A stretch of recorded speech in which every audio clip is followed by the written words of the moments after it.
Where'd Gussie go? She's back here by the back door. There she is. Gussie's limping today. She got something wrong with her left foot.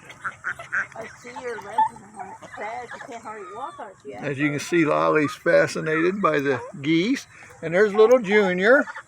Little Junior's right there. But they are eating raisins, rice, and corn. There goes Junior. Hey, hey! You bad boy. Bad boy.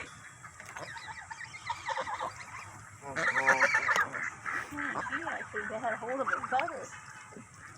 Poor Gussie's limping so bad. I wonder if that duck or that goose had anything to do with it. Well, Janine did.